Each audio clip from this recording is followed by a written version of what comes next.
So when we are working on acne, obviously there's a lot going on, but we are helping with the excessive sebum. We are working on acne bacteria. We are working on the follicular involvement, which can cause clogged pores, inflammation, redness.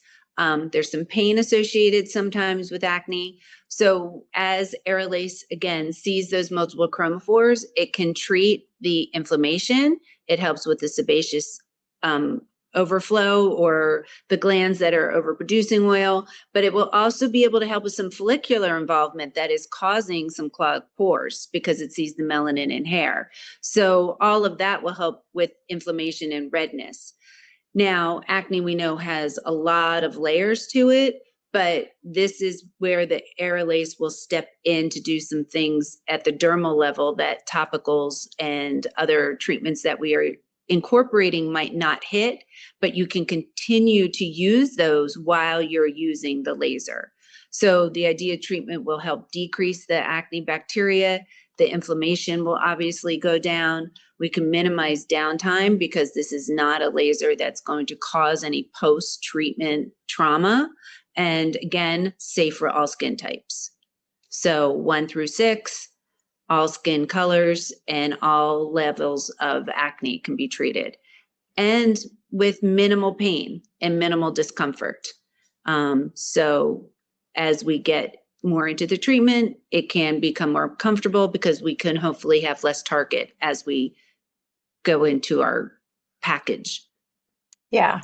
And a lot of times with acne, if someone's coming in and they have a lot of active acne, I will bring them in either every week to 2 weeks, 1 to 2 weeks apart while they're having that active acne. Then once you start to see that active acne kind of calm down, then I'll space it out, because then if I'm dealing more with like the PIH, the PIE, acne scars, then you want to wait a little bit longer for like 3 to 4 weeks for that complete cellular turnover to happen. Once you've kind of calmed down that active acne. Right.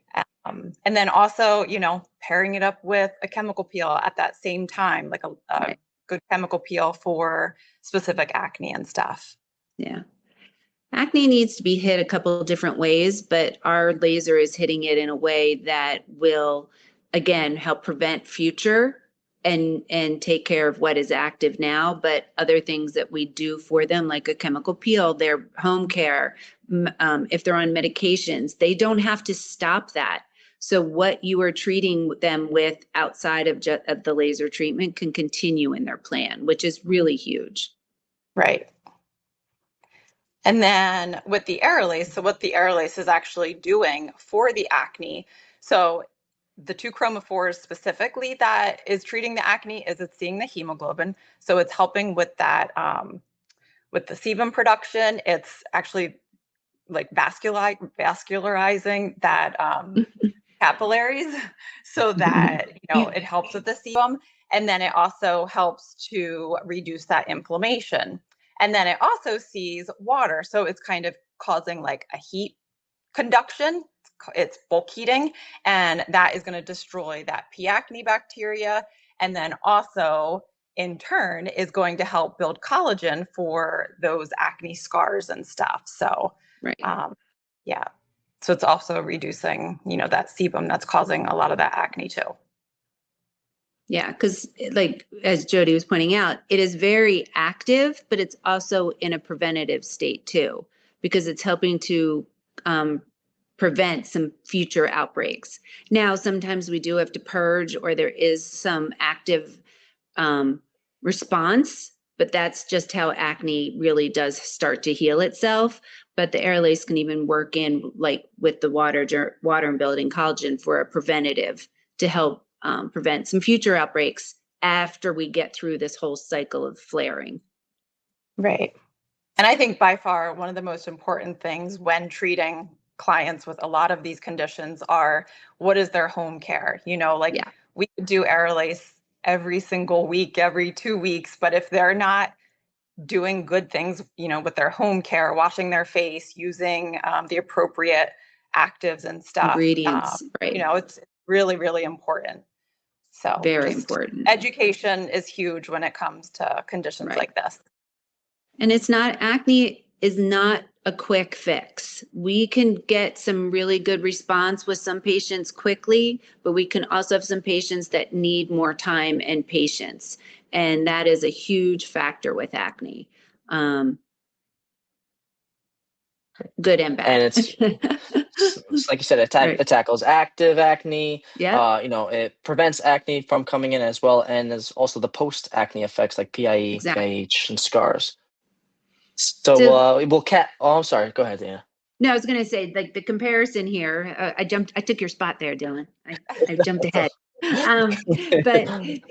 But there's, again, a lot of different wavelengths and lasers out there that we can use to treat various concerns, right? So, but they all require different things. Some require some consumables, some require some topicals, some require some extra add-ons to the actual laser. Like an IPL, you would have to use gel. A long pulse or the 1726 might be some numbing that could be a little bit uncomfortable. So these will all be things that we use, but cooling might be required. Only can treat Fitzpatrick 1 through 3 safely. So you can't treat everybody. Downtime might be 1 to 2 days as compared to none. So sessions needed could be multiple, 10 compared to 4 to 6 to at least get it under control. So, and session times also could be an hour running compared to a 20-minute session, depending on areas that you are treating. So the comparison is very easy in time and add-ons and things that are needed to run the actual laser to do the actual treatment. Of course, everything is patient dependent. And, sometimes it might be longer for a patient that might have been like that one slide we had, which was really red and inflamed. But on a whole, this would be kind of an overview of the comparison.